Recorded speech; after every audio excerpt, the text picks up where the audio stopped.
दोस्तों आज हम चर्चा करने वाले हैं एथेनॉल के बारे में। आपने एथेनॉल की ब्लेंडिंग के बारे में ज़रूर सुना होगा। एथेनॉल ब्लेंडिंग के माध्यम से सरकार क्या चाह रही है कि पेट्रोल और डीजल का हम यूज़ कैसे करके कम से कम करें, क्योंकि बहुत सारा पैसा सरकार पेट्रोल और डीजल को बाहर से ख़रीदने में अपना खर्चा कर देती है। सरकार क्या काम कर रही है, अभी निर्धारित करी है कि हम कम से भी कम 20% एथेनॉल मिक्स करके पेट्रोल और डीजल में इसको बेचेंगे, ताकि 20% एथेनॉल हो जाए और 80% पेट्रोल डीजल हो जाए। मतलब 20% की हम बचत कर सकते हैं। मतलब 100 रुपये में सरकार 20 रुपये बचा सकती है एथेनॉल ब्लेंडिंग के माध्यम से। एथेनॉल को यदि मोटे तौर पर देखा जाए ना, तो एक प्रकार से ईंधन ही होता है जिसका इस्तेमाल हम गाड़ियों को चलाने के लिए करते हैं। एथेनॉल का उपयोग प्रदूषण को कम करने के लिए किया जाता है। बढ़ते हुए प्रदूषण को देखते हुए ये कदम उठाया जा रहा है।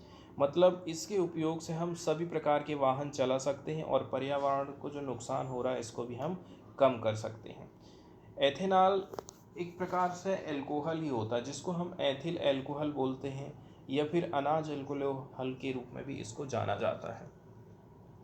ईंधन के रूप में इसका उपयोग होने वाले जैव ईंधन को बनाने के लिए एथेनॉल को अक्सर गैसोलीन के साथ में हमें मिलाना पड़ता है। ये मिलावट उचित मात्रा, एग्जाम्पल के तौर पर E10 मतलब 10% इथेनॉल मिलाना और 90% गैसोलीन मिलाना। E85 भी हो सकता है, 85% इथेनॉल और 15% गैसोलीन तक हम मिला सकते हैं। और कुछ वाहनों में अभी हम इसका यूज़ कर रहे हैं, मतलब फ्लैक्स फ्यूल तकनीक से लैस कुछ वाहनों में हम इसका इस्तेमाल कर रहे हैं। अब यदि हम बात करें कि इसका निर्माण कौन कौन सी चीज़ों से किया जाता है, तो मेनली इसका जो फोकस है ना, ज़्यादातर सरकार जो जोर देती है वो गन्ना किसानों को लेकर के। सरकार का कहना है कि गन्ना किसानों को इससे काफ़ी मदद मिलने वाला है। गन्ना बेच करके आप कमाएंगे ही, इसके साथ साथ में गन्ने का जो छिलका बच जाता है उसका प्रयोग किया जाएगा अल्कोहल के निर्माण में। तो कुल मिलाकर के गन्ना उत्पादकों को इससे बहुत फ़ायदा मिलने वाला है। मकई है, गन्ना है, सेल्यूलोज बायोमास का भी हम यूज़ कर सकते हैं एथेनॉल की मैन्युफैक्चरिंग के लिए। अब इसके बाद हम देख लेते हैं कि आज जो न्यूज़ हम यहाँ पर डिस्कस करने वाले हैं उसमें कौन कौन सी चीज़ें हमको देखने को मिलेंगी। तो G20 की समिट में प्रधानमंत्री नरेंद्र मोदी के द्वारा अनाउंसमेंट किया गया है कि हम लॉन्च करेंगे ग्लोबल बायोफ्यूल अलायंस को।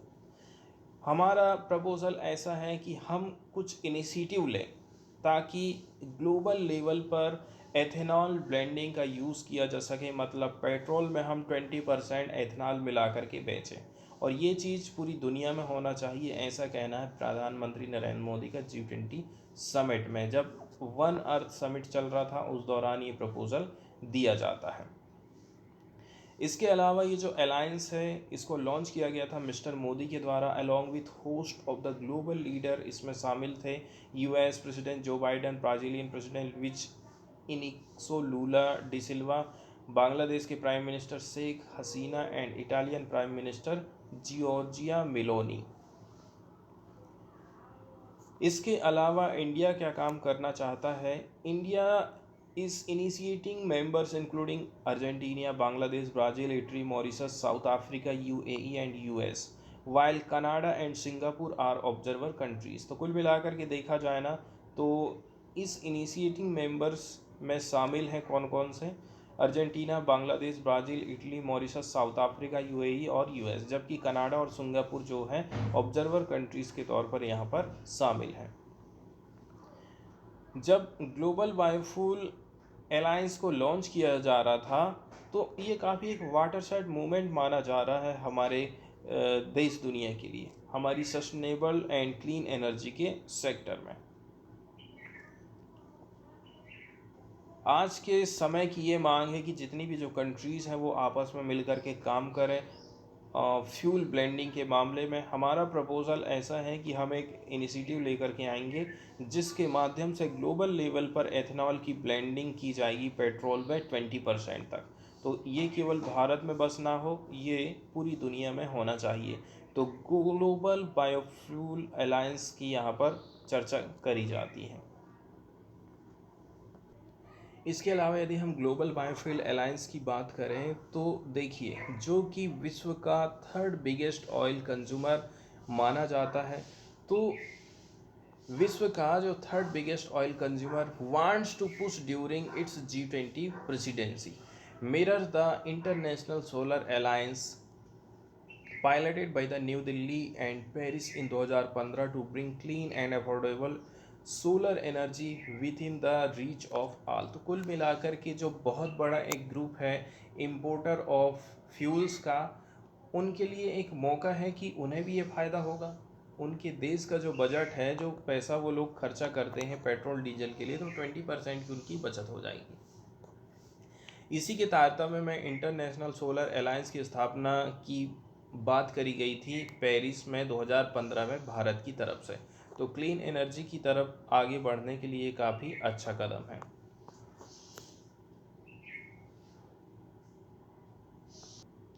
वहीं यदि हम बायोफ्यूल की बात करें ना, तो बायोफ्यूल एक प्रकार से रिन्यूएबल एनर्जी का सोर्स माना जाता है, क्योंकि हम इतना ज़्यादा अनाज पैदा कर रहे हैं, इतना ज़्यादा गन्ने का उत्पादन हो रहा है, मकई का उत्पादन हो रहा है, तो क्यों ना हम इनसे ही रिन्यूएबल एनर्जी की तरफ आगे बढ़ें और इनसे ही हमारे जो वाहन हैं उनको चलाने की कोशिश करें।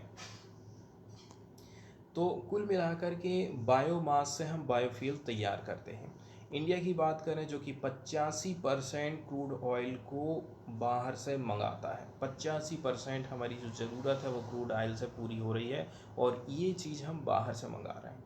हम क्या है ना, ग्रेजुअली स्टेप बाय स्टेप हम अपनी कैपेसिटी को बिल्ड करना चाहते हैं, ताकि हम प्रोड्यूस कर सकें फ्यूल इस प्रकार के आइटम्स, जैसे कि क्रॉप का स्टबल है, जैसे कि धान की पराली हो गया, प्लांट का वेस्टेज हो गया, एंड म्यूनसिपल सॉलिड वेस्ट, जैसे कि नगर निगम नगर पालिका से जो सॉलिड वेस्ट निकल रहा है, इससे भी हम फ्यूल बनाने की कोशिश कर रहे हैं।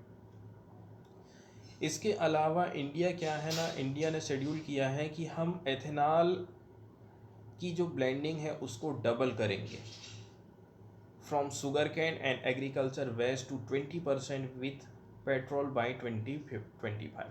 2025 तक हम टारगेट रखे हैं कि अभी जो 10% मिला रहे हैं ना, तो उसको हम 20% कर देंगे। ठीक है, इसके अलावा जो है बहुत सारे बायोगैस के प्लांट इंडिया लगाने की कोशिश कर रहा है।